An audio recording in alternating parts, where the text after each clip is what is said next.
Okay, this happened a few months ago, probably like 6, 7 months ago. Just getting around to making a video. If you remember, follow me or something, I had a video about the Eastwood MIG welder I had that fucking blew up. And they wouldn't warranty it, and it was a whole ordeal. Stories on the channel. So, we flipped this. So, since I make a couple videos, and I don't know who's going to see it, and see like the equipment in the background. I mean, I don't get a lot of views, but I covered up their name. I don't want anybody to get good recognition from them, thinking that they're decent. I bought this TIG, the MIG, and the plasma pretty much all at the same time. It's a little dusty now. It was always covered, it's always kept inside, and it won't arc. Worked one day, wanted to cut a bolt the next, can't get it to work. Tired of fucking with it, tired of looking at it. Gonna keep the torch, and I'm gonna keep the regulator out of it, because that's kind of decent. I don't know what I'll use it for, but something one day. This is just garbage. And for what they charge for it, it's definitely not worth it these days. I just got a new plasma over here I'm gonna mess with. If you're gonna get some cheap Chinese plasma cutter, might as well just get the cheapest one on eBay. They're all pretty, or not eBay, Amazon, eBay, same shit. They're gonna work, they'll work fine. $200, closer to $500. It's definitely not worth the money. You're supposed to get a warranty. They don't honor it. I'm scared to turn the TIG on. I don't TIG weld a lot. I haven't used it that much, but I'm just scared to turn it on because it probably will fucking break. I could hear something clicking in here. I pulled all the covers off the relays. I had a power probe in there, not power probe, a voltmeter, and I was trying to see what was clicking where and what wasn't working. All the major relays seem to be working. They're not replaceable, but you can solder it. I'm capable of doing that. I was testing to see where power was going and stuff like that. But all these little circuits and diodes and shit, I can't diagnose it. It's just too much to deal with. Yeah, so out of all the equipment I bought from them, none of it's lasted. It's all junk. You're thinking about buying anything from them, I would think twice. And after the way they treated me the first time, after I spent all this money and they wouldn't honor the warranty on the MIG, I just wrote them off as a whole company. I mean, I wouldn't take anything from them. I wouldn't. There's nothing they could do to make it right what they did the first time. So, not even worth dealing with the hassle of buying all this or dealing with them, going around on the phone calls. Gonna take what I can off of it, junk the rest. Not worth it. I'm gonna unbox that and see how that goes. I mean, it probably works the same. This thing did pretty good. You know, it would cut 1/4 inch, and you know, it would do a little bit more than that. Not pretty. Did the job, but it doesn't last. The reason I went with that, it was the cheapest one at the time when I bought it. I think it was $210, like delivered. Yeah, it's pretty much just scrap metal at this point. I'd like to get the Hobart one. They sell the one at Tractor Supply that has a built-in air compressor. I don't like that. I feel like you're kind of limited on what you can do with that. I want the next one up from that, but I think it's like $1,600. I just don't use it enough currently to justify spending that much money. I do like Hobart products. I've used a bunch of them. This thing is a beast. That's what I got after I had the MiG 175. I just upgraded. And then I also have a Harbor Freight Flux just for tacking, you know, bullshit together, you know, something they don't got to wheel that around. I could take that to the house. And that thing works better than the MiG 175 ever did. This little flux core welder. Obviously, it can't do as thick a metal and stuff like that, and we're comparing a flux to a regular MIG. This thing, it'll do, it's more consistent, it'll lay nicer beads out than that other machine. That other machine was never consistent, it always had problems, it was spitting and sputtering. I would recommend that over anything from Eastwood. And if you're gonna splurge, I'd get the Hobart 140. It's a little bit smaller than the 175, but it won't break. It'll last forever, and it can do almost as much thickness of what it's rated for. I think it'll do the same. I think they overrate that machine. But if you're gonna ball out, get a Hobart 230 or 240 if you're gonna do a lot of welding. So I have that. Just welded a bunch of crap together.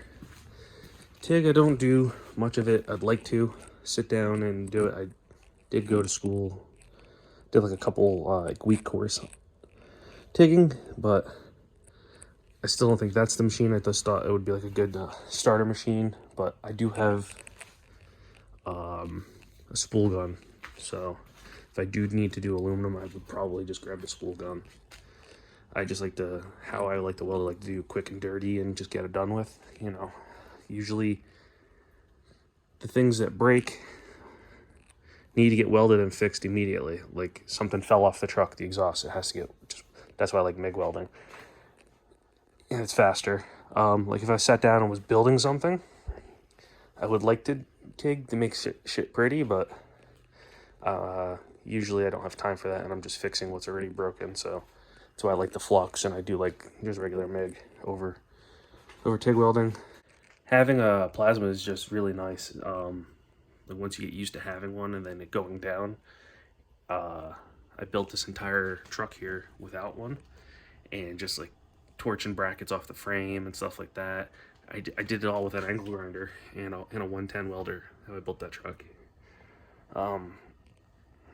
Once I got a plasma, I was doing little projects here and there. Never anything major. Everything major I did was before I had the nicer equipment. So I got the Eastwood stuff, and it just kept breaking. And you know, you can't get something in there. You just want to cut a bolt off, piece of metal. The plasma is just so nice for that. I don't have a torch either, but I've used plenty of torches. I've always seemed like you're running out of acetylene or something like that, and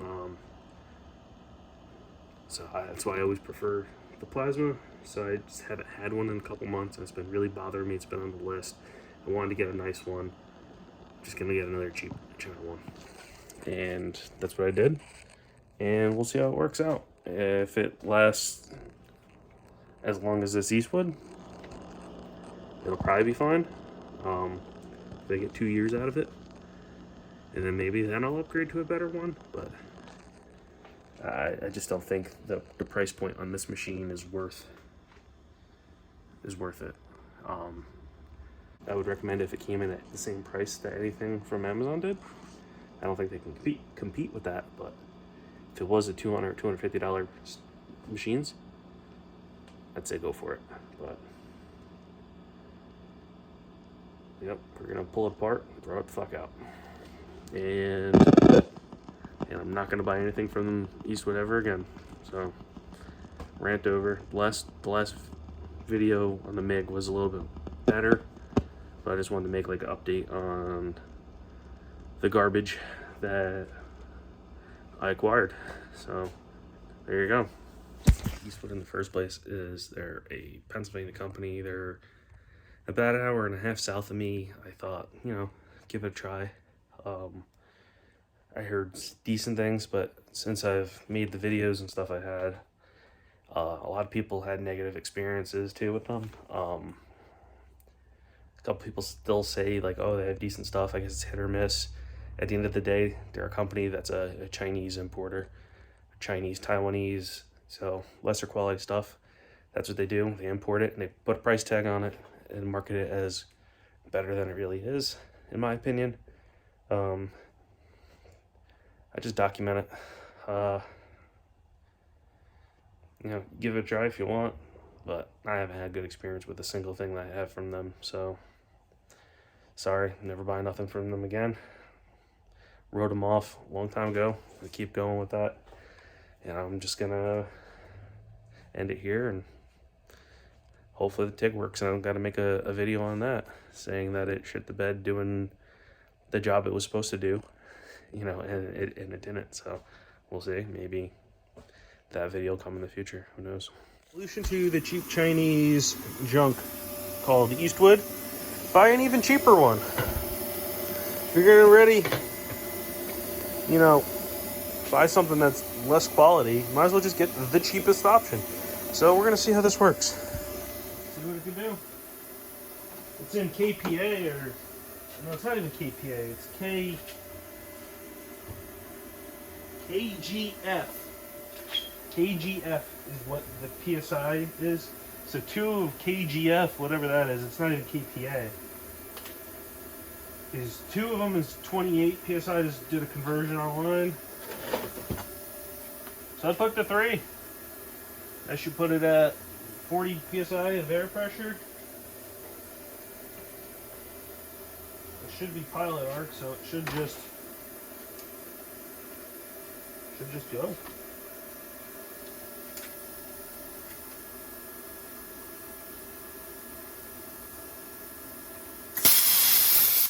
And it does. All right.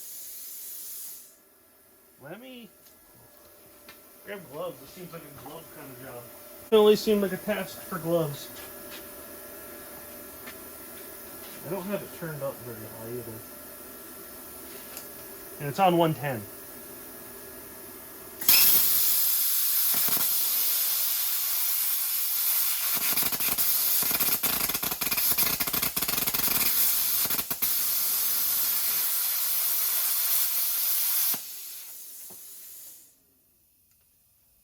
Okay.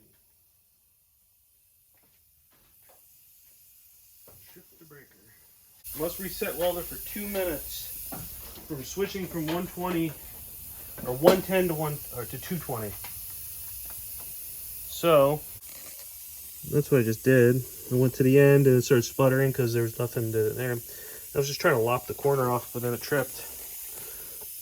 So I put the adapter on. I'm gonna go straight to 220. You know, I guess 110 is good for sheet metal, but this is 3/16, so we'll be back. Okay, we're back with more juice. I like this safety on here. It's not bad.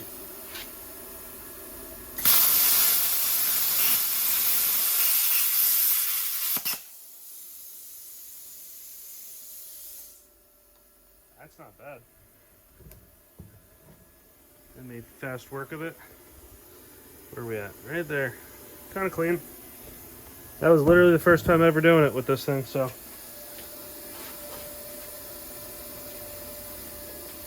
Let's see what happens.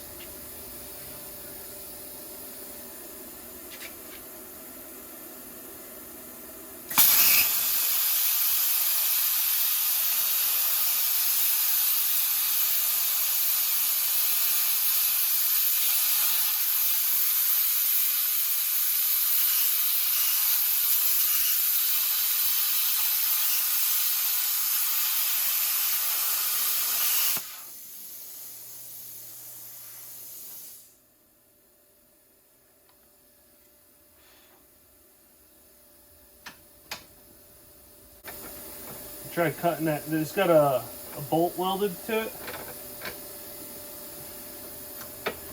Just the end right there. I don't want to cut into the vise. I'm a little shaky, but that's a clean cut. Got a little slag on the bottom to knock off, but that's not bad. That's a dirty piece. Didn't clean it up, but that fixed that problem. Eastwood, you're in the garbage. You're gonna spend money, get a good one, do that. You want to go cheap? Go the cheapest way possible. This breaks. I'm not out that much money. 180 bucks, 200 bucks, whatever it was. I could live with that. Spending $400 or $500 on a machine and still getting garbage, you know, that's just ridiculous. And they have a shit warranty. It's supposed to come with a warranty, but they don't honor anything. Check the previous videos for that. But I just don't like how they do anything with their company. I would have liked to support a local place, but they don't care. Clean this up, quick test. Good. Eastwood in the scrap pile already. Okay, out where it belongs. The Eastwood Cut 40. Robbed that regulator off of it. Plug, stuff like that. It's gonna sit here. Normally there's a lot more scrap here. I thought there would be more, but there's some. So that's where that lives now. The only thing good to come off the Eastwood, this is pretty much the same as the other one. This there, but I did like the regulator setup with the gauge. This actually is in PSI. Don't know what this is for, but I was going to use this because it uses regular like push lock. I was going to use it to regulate the air pressure in the airbags of my pickup truck. That might, I'll have mount the gauge, so that might be a future project. I do not like this here. It works, but I don't know what a KGF is. I tried putting a this one. Fitting's a different size. And it doesn't seem like an adapter would go from there to there. I think that's in metric or something. I don't know. So it didn't seem like it was going to go. I did try with a couple things, but I didn't go through all my adapters. But that's done. Fixed. Cover that bad boy up. Just take care of it. Not that it matters too much, but this is, I leave everything covered. I was just using that. But I leave everything covered and I try to take care of it, and stuff just breaks for no reason. So, on to the next. This was too good not to throw in the video, so I filmed the last clip and I was driving home and I received an email from somebody that saw the first video. And they were just telling me about their experience, and it was just too good not to throw in here, so I just had a quick chat, and I'm just going to throw the screenshots in. And this isn't just another person with a bad experience, and you can see the comments of the other video and other posts, and people really haven't had a good experience. A couple people have, a couple people haven't. It seems like more people haven't than have a good experience, but there's the screenshots, and then that's the end of this. Hopefully, like I said, I don't have to make an update on the TIG. Never know. There could be an update. But so far, MIG shit, plasma shit, and I'm just going to edit this. And